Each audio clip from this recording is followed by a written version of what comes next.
Hey, aspiring people. This is Elsie Cardell with Believe and Receive, your weekly inspiration for your daily activation. Today's topic is be careful what you wish for. Be careful what you wish for. A survey found that when asked, what do you most wish for yourself, an average 90 people out of 100 chose wealth or happiness, thinking, just give me the money and I'll be happy in the land of milk and honey.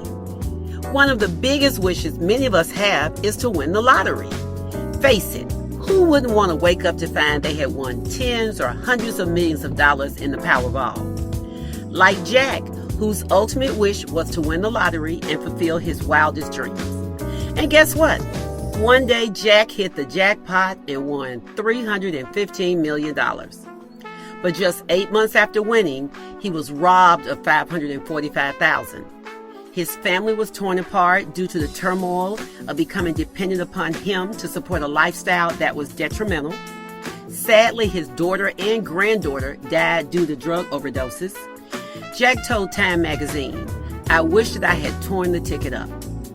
David is another lucky winner who bought $7 worth of lottery tickets and won $74 million in the Powerball.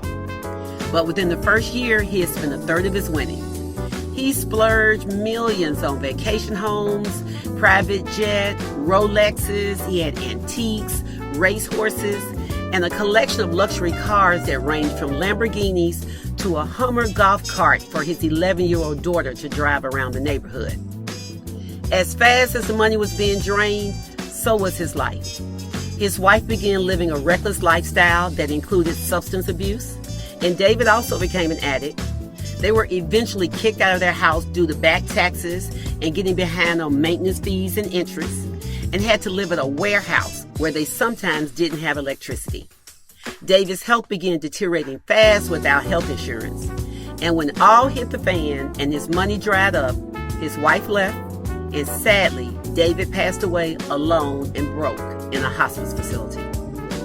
The moral of the story is, be careful what you wish for.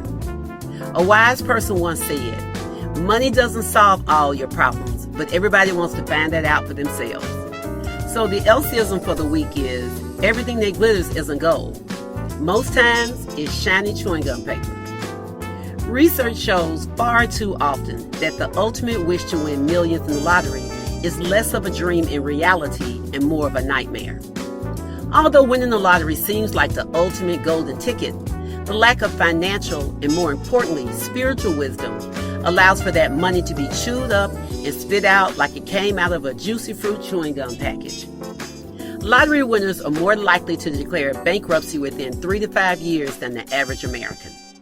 That's why the scripture says, "Not my will, but God's will be done."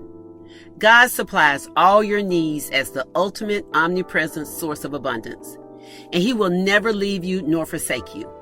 However, money alone will leave you quicker than an Olympic sprinter out the blocks. God knows every desire of your heart, the same way He knows the number of hairs on your head. So He knows the right blessings and the right season to make it available to you. And like Keith Sweat, He'll make it last forever. 3 ways to prepare for a financial blessing is 1, check your why. You want 10,000, 100,000, a million? Why? If the answer is because it will make you happy, you're missing something that money alone won't fill. You must first unlock the spiritual principle that allows you to be happy in the now regardless. Then the money value aligns with the spiritual value you already have in place. For example, I'm already a giving charitable being, happily feeding the homeless on a $100 budget. So 100,000 more allows me to spread the happiness and charity I'm already doing. Or number 2, make a future budget.